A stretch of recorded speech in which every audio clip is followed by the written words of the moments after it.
من جاء بالحسنة فله خير منها وهم من فزع يومئذ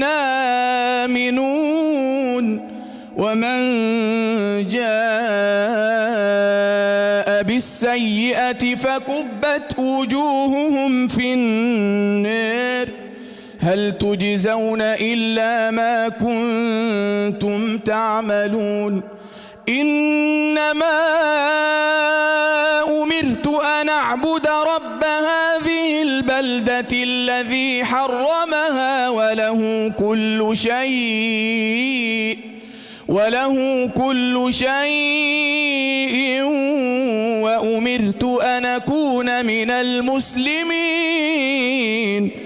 وأمرت أن أكون من المسلمين وأن أتلو القرآن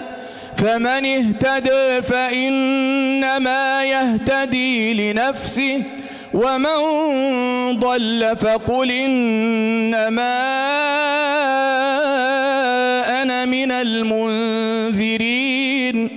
وقل الحمد لله سيريكم